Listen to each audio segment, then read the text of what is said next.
series. If you have not yet watched it, in episode 2 of this teaching presentation series, we exposed a number of religious nutcakes who are trying to use Revelation 20 verse 12 to teach that the world is going to come to an end on December 21st, 2012.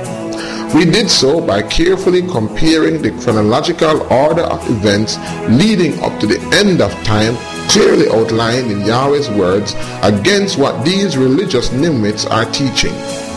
I invite you to join us now for episode 3 as we look at who will be saved, the true message of salvation. Believe me, you do not want to miss this exciting and informative teaching presentation. You are watching Torah for Life.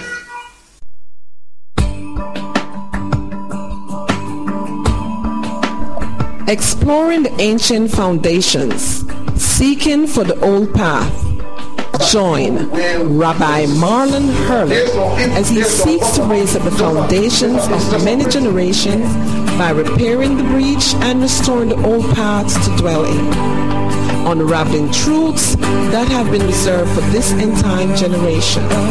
This is Torah for Life.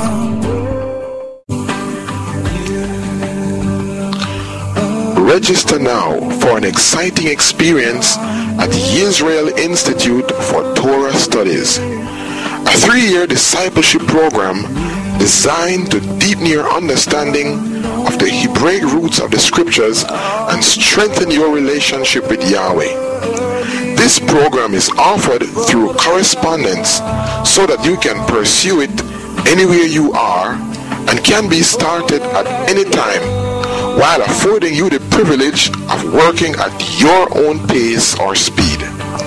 For more information about the Israel Institute for Torah Studies and how you can register, please contact us at the address following this insert.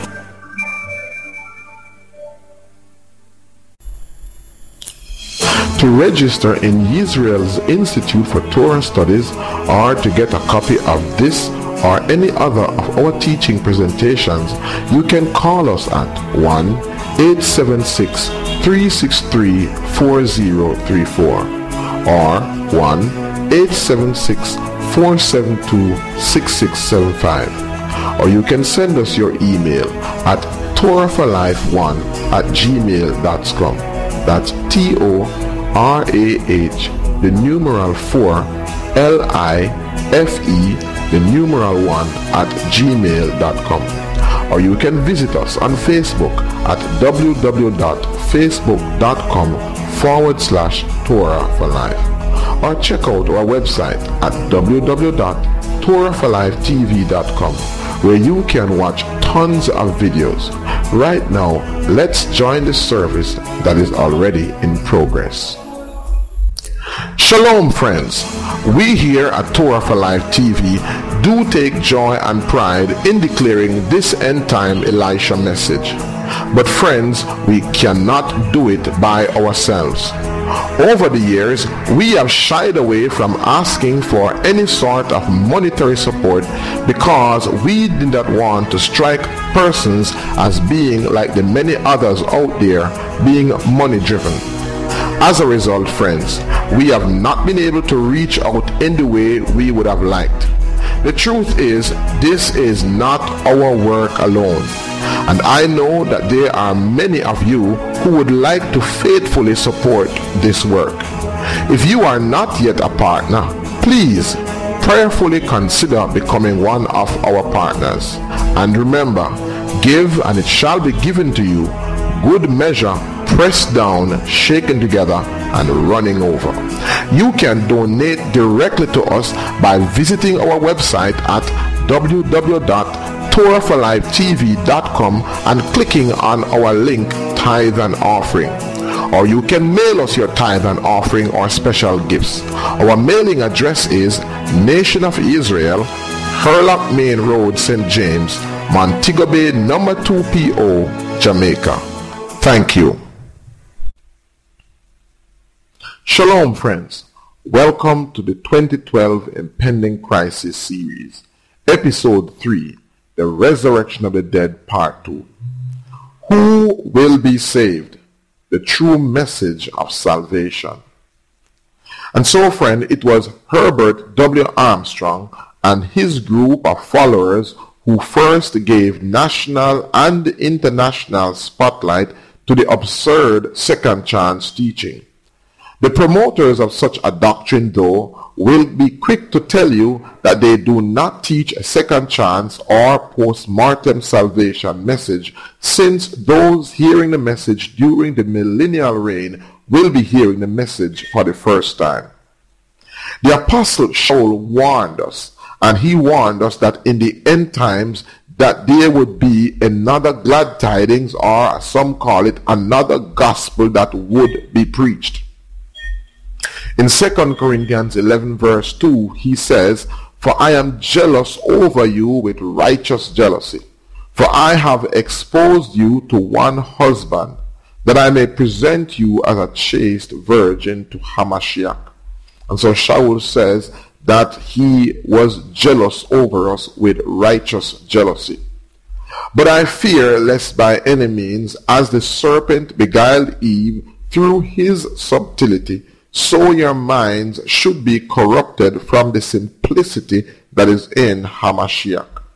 And Shaul further go on to tell us in 2 Corinthians 11 verse 4, "For if he that cometh preacheth another Yeshua, whom we the apostles have not preached, or if ye received another spirit which ye have not received, or another glad tidings which ye have not accepted, ye might well bear with him." And so the Apostle Shaul warned us that in the end times there would be a different brand of the message that was being preached round about the time that he was on the earth. There would be a different brand of the Savior that would be presented now than the Savior who walked the earth. And so the Apostle Shaul had very good reasons in doing so, because our present world is filled, our present world is overflowing with a brand, with a message that the world is wandering after. And so he warned us, because he wanted those of us who are searching for the narrow way to be careful in what we were involved in. And so the question is, are you a part of that brand new package of salvation, of the glad tidings that Shaul was warning us against? Or are you still faithful in following the faith or the old pathway that Yeshua and the apostles trod? Salvation, my friend, is an act and a process. Most persons, however, only know about the act of salvation. And that is the package that is being pushed, that is the package that is being promoted. The act of salvation says, "Come as you are." And so if you are an homosexual, you should come as you are, but you cannot stay as you are practicing homosexuality. If you are a prostitute, then come as you are, but you cannot stay practicing prostitution. The message is fundamentally very clear, that salvation is an act, but that there is a process. The televangelists and the ministers of our present time have made millions preaching the act of salvation, because they do not want to ruffle the feathers or make persons uncomfortable. They make no attempt in touching the process of salvation. And this is one of their favorite texts, Romans 10 verse 9, that if thou shalt confess with thy mouth the Master Yeshua, and shalt believe in thine heart that Yahweh hath raised him from the dead, that thou shalt be saved. For with the heart man believeth unto righteousness, and with the mouth confession is made unto salvation. My friend, I do believe that salvation is an act, and that if you believe in your heart and confess with your mouth that you are saved. I also believe, based on Acts chapter 4 verse 12, that salvation begins by accepting Yeshua Mashiach. It says, neither is there salvation in any other, for there is none other name under heaven given among men whereby we must be saved. And so the act of salvation accurately begins with accepting the name Yeshua HaMashiach. But we need to bear in mind that salvation is an act and it is a process. So the process of salvation says that you must be transformed by the renewing of your mind. And so once you have completed the act of salvation and once you have come into the body of Yeshua, then what is going to happen is that you must receive the information to program your mind so that you begin to think differently and ultimately begin to act differently. Because most persons were only taught about the act of salvation, they are under the illusion that they can serve Yahweh however they want or based on their taste and preferences. And so, because most persons who come into the faith only know about the act of salvation, they believe that there is no decisive instruction given from the word of Yahweh. But friends, I want you to know that Yahweh explicitly tells us how we are to worship him and how we must worship him. We need to understand that how we worship determines who we worship. And so that is the reason why we cannot worship Yahweh anyhow, because we are worshiping the King of Kings, and so he has a prescribed way. And if we read the Torah over and over again, Yahweh gives instruction to the priests, to the Kohanis, to remind the children of Israel what they ought to do and what they ought not to do. Yahweh placed significant instructions on how he must be worshipped. And so, my friend, I want to disappoint you. I want to break up your dolly house. I want you to understand that Yahweh is not worshipped based on our taste or our preferences. Persons go from church to church shopping for the right feel and the right setting, just as how they go shopping for a new shoes or a new set of garments. Most persons see the process of salvation as a burden. Their response, after all, Christ came to set us free. And so for those few persons who get a glimpse of Yahweh's instruction, for those persons who Yahweh begins to share how he wants to be worshipped, their natural response is that this is a burden. But I want you to understand that it is not a burden, it is a responsibility. When you come to Yahweh, when you declare that you are not your own, that you belong to Yahweh, my friend, Yahweh dictates the term on how you worship him, not the other way around.